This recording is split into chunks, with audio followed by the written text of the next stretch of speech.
Well, good morning again. Here we are back in Providence on a chilly Monday morning.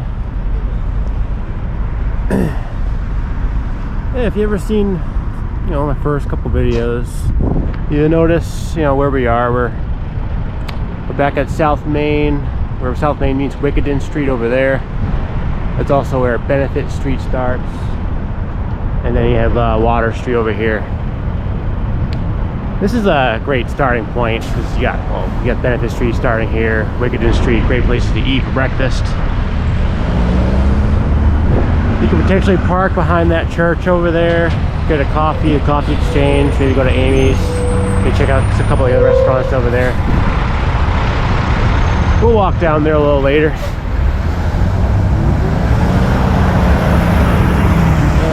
plan today is to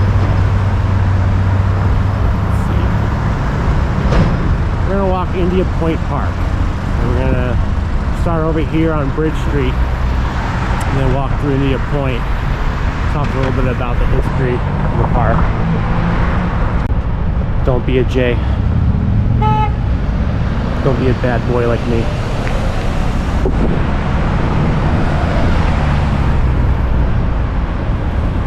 There's the iconic power station over there. This is Point Street Bridge, which is the way to get to the jewelry district through Fox Point. Now we're gonna walk down Bridge Street here. There's a couple of clubs down here, and behind these buildings there's a marina.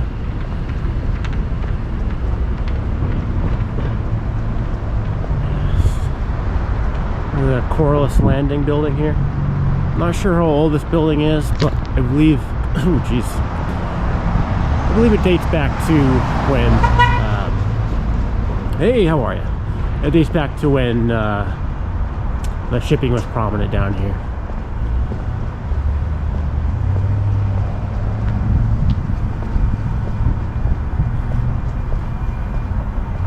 Yeah, I guess from the early history of the city, India Point all the way up to the waterfront up here and beyond, the ships would be unloaded and be fishing activity and different sorts of maritime industries.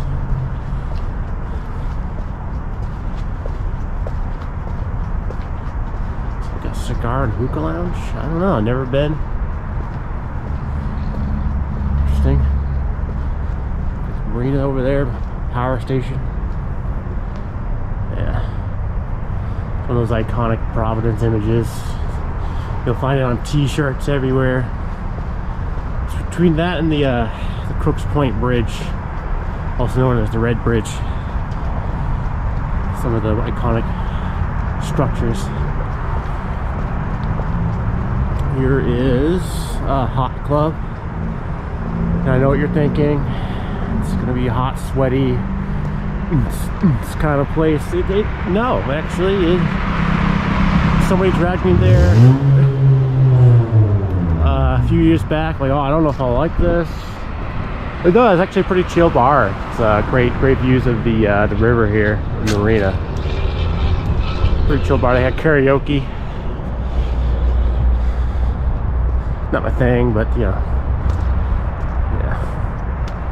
Here's a. We're getting a little closer to this bridge here. This is the I-195. I believe they call it the Washington Bridge, if I'm not mistaken. Or that, actually, the Washington Bridge might be the one that goes over the Seekonk River, which is to the left. We'll be seeing that later. Underneath the bridge, you'll notice these large shells, I guess you could say, kind of peeking up over. Those are actually the hurricane barriers, which were built in response to Hurricane 38. Actually, this is probably well after. I'm not sure of the year. I'll probably post it on screen when these were built, but it was response to the damage from that hurricane and other hurricanes. The flooding would really get really bad all the way up to downtown, and and likely where we are now as well. So they built the barriers, and since I lived here off and on for about 5 years or so, it's been down once for a hurricane. Yeah, so we'll be walking through some places where there's more gates. It's pretty interesting to me anyway. I don't know, I think it's cool. Alright, unfortunately I have to walk a little bit faster through certain parts to kind of keep the time. This is McAllister Towing Company. They don't tow cars, they tow boats. Here's some of their fleet here. It's kind of a reminder that this is still an active maritime industry here in Providence. Just keep your eye on that, make sure you don't tread somewhere where you don't belong. Now Google says there's a hobby shop. I think it's in this building, but it's like I've never been. It seems like it's a boating hobby shop. So not my kind of hobby shop. I'll admit it. What I like to do in my free time, I like to do models, HO scale. I paint, do custom work. That may end up on YouTube, may end up not doing YouTube. I don't know. Something I like to do. I've always been interested in transportation and the history of transportation. And if you watch my channel, you will, realize that how much a city's history, any city's history, is tied to logistics and transportation, and how that develops the city and how it changes the population of the city over time.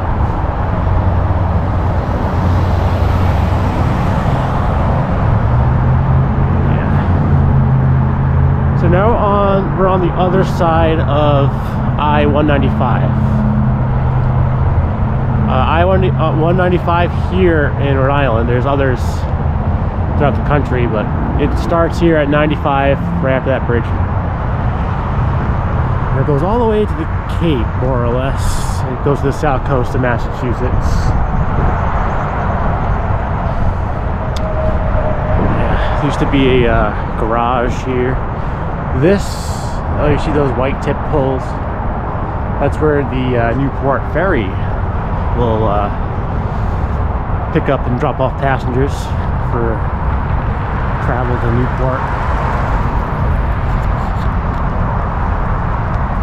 I feel like the camera's bobbing, but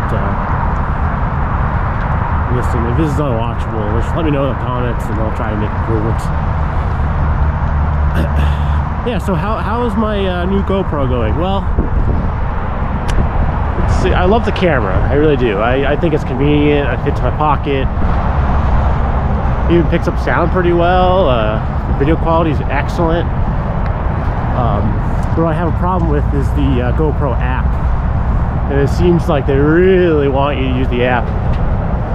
While you can still go in there manually. Like lately, I feel like the easiest way is to get a chip reader thumb drive, and then put the chip into the thumb drive and pull the videos that way. Because let's get a nice view of that ship over there. Because you need a lot of space in your phone in order to upload through your phone to the cloud. And if anybody knows an easier way to get the videos onto the cloud, let me know. It just seems like your phone has to be the middleman, and I don't like that. So I give the software for GoPro a 1-star rating. I like the concept, but it doesn't really work for me.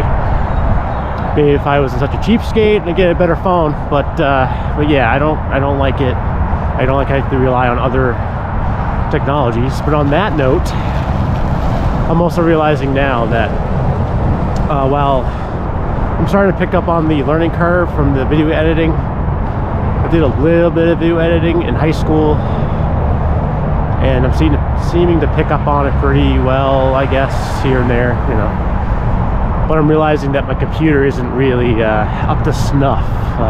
It'll do the job, but it makes it much longer job. I think we'll improve it. Like the CPU seems to be the biggest fall down or fallback on it. That and maybe having a solid state drive. So maybe I'll get a computer soon. I don't know. All right, so we're now in India Point Park. On this end, we have the community boating center, and then we have the waterfront. And on the waterfront, there are these newer docks here. Ships still come here. There was a tall ship, not at this dock, the next one. I don't remember the name of the tall ship, but I looked into it. It was really bizarre. It was owned by a cult, actually. It was really weird. And they're doing tours on the ship, but oh man, they're probably gonna try to get you to convert or something. But it was pretty cool ship on expedition here. And also, you know, small cruise ships actually stop here, dinner ships, things like that, right at that dock up ahead. And you'll notice some of the remnants of the old shipping industry here. I think this is really cool. These all these old pylons here, pretty cool.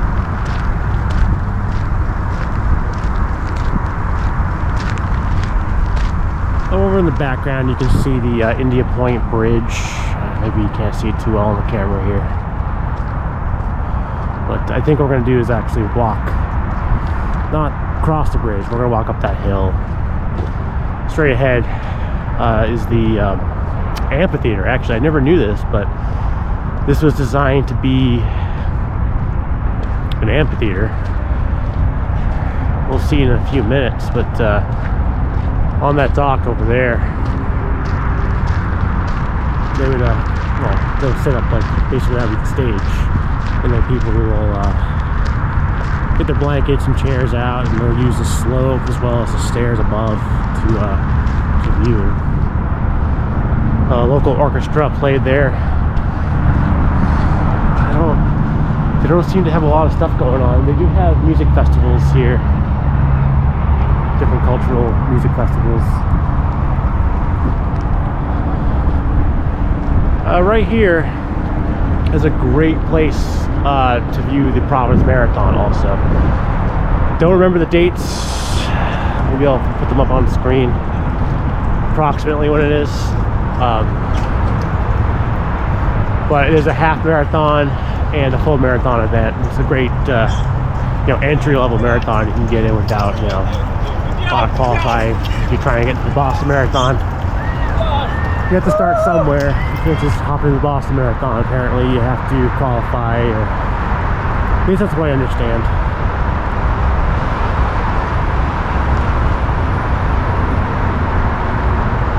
Yeah, it's a great viewing area here. So that would be the stage over there.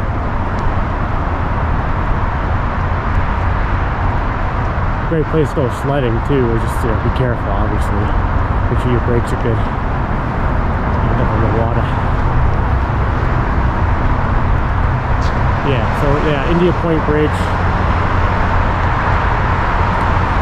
rebuilt in 2005. So previously, I thought this park was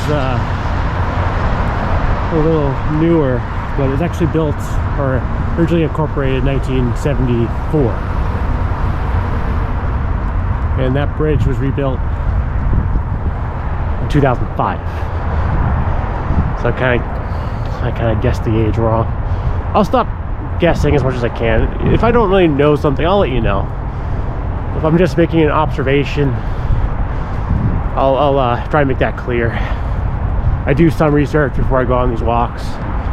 Some things I already know, or I think I know. So if you feel like I'm an idiot, let me know in the comments. Yeah, so this flat area where they transfer goods to and from train and to ships. We're right at the tip of the Narragansett Bay. Excellent harbor. If you were to go straight south, well, relatively straight south, you end up the Atlantic Ocean.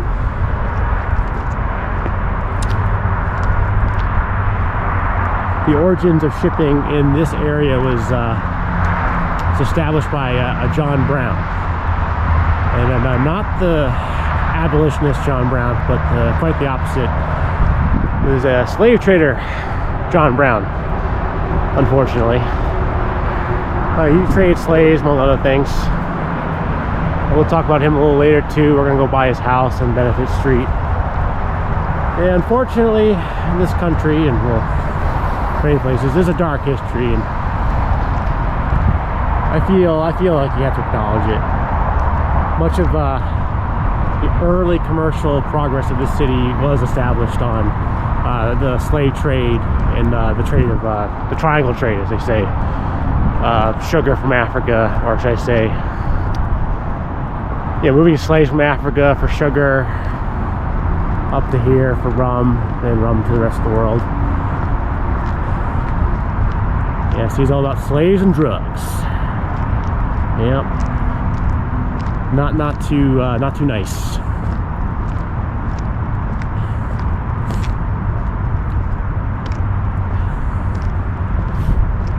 Anyway, around the 1840s, the Boston and Providence Railroad established themselves here, and India Point became more of the important seaport area as opposed to the South Water Street. It was much more accessible and also had much more space for the movement of goods for rail yards and such.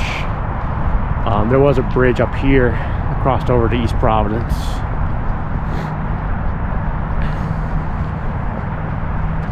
Which would connect to the south coast of Massachusetts and up to Boston that way.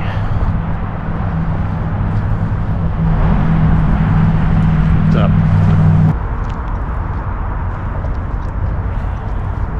A little tunnel here for the East Bay bike path. So that bike path will take the Washington Bridge, which we'll see in a few minutes. That's the Washington Bridge, not the one we saw earlier. It'll actually take you on a bike path, which will, that's Bold Point straight ahead, go right down the East Bay. It's actually really nice. Maybe we'll take the bike down there sometime. It's good views, a lighthouse, pretty awesome stuff. Looks like this might be kind of a longer video than I originally wanted, but maybe we'll edit some things out. I don't know. Originally, I didn't really want to do a lot of heavy editing. I kind of want to make it real, so you see what happens out in public.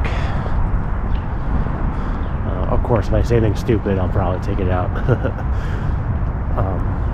Which would leave me with zero footage, but that's okay.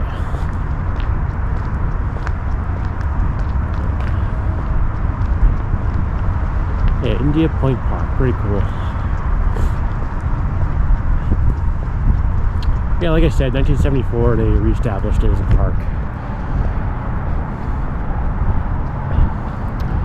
I guess it's a good moment to talk about, the shipping industry used to be prominent here. And Fox Point used to be, I can't really say so anymore, but it used to be a like an ethnic neighborhood. There'd be a lot of like Portuguese, I think Cape Verdeans. But anyway, Portuguese, they're well, they're known for their maritime background. So a lot of them moved here. They immigrated here to work at the shipping industry here in Providence. Since the downfall of the shipping industry in this area, anyway, around the Great Depression, World War II, where they moved moved facilities elsewhere, this neighborhood started to decline naturally, and the people started to move away. But you still see a strong Portuguese and Cape Verdean population in this area, as well as the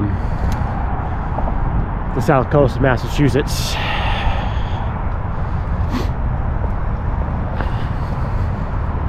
It's unfortunate, but gentrification happened as well. People started moving out for their jobs, pretty much, as well as Brown University expanding and kind of taking over big swaths of College Hill, and that sort of crept into Fox Point, making it a little more attractive to students, which also made it more attractive for, you know, student-oriented business and young people in general. And I'm not gonna lie, I'm here in Providence because of that fact. Like, it's a good place to be for a young person.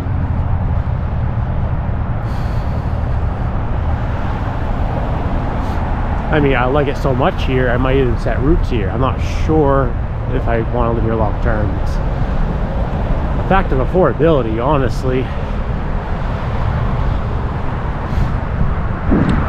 So we're on a bike path here. I think this is called the Washington bike path. I don't know. I'll post it on screen. I'll admit I don't know. But if you were to follow this bike path, you end up all the way by Butler Cemetery, I believe, along the waterfront, and all the way up to Pawtucket. So there is a network of bike paths around here. It's pretty cool. There's one that kind of goes out west called, I forgot what that one's called, honestly. But they go all around town. It's good for bikers. Don't particularly like the bike in this weather though. It's a little cold and breezy for that. So now we're walking under Washington Street Bridge. Yeah.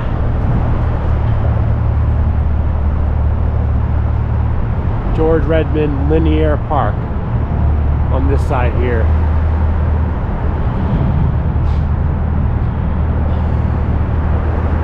If I'm not mistaken, this is probably the original Route 44, which was replaced with this I-195 viaduct. I'm not 100% sure about that, but originally there was no I-195, it was just Route 44. Route 44 being the U.S. highway before the interstate highway system. I have this really cool map I found at an antique store. I believe it dates back to the 30s. Not mistaken, and illustrates that well. And here we have a great view of Brook Point. I'm not sure you can see it really well on the camera, but we'll get closer.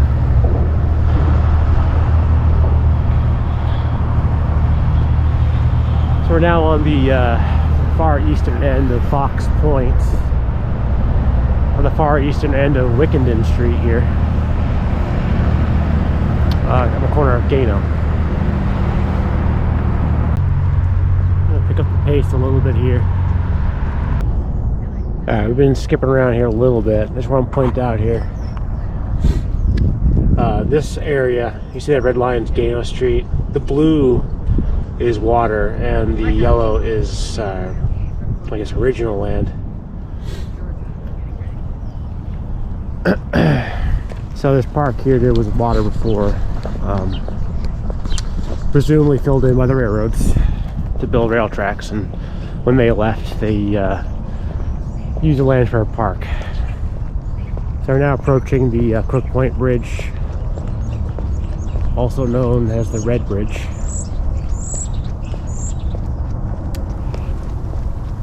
Don't know the exact year, but it's from around 1900. It was built by the New Haven, New York and Hartford Railroad Company to connect downtown Providence with Boston and the south coast of Massachusetts.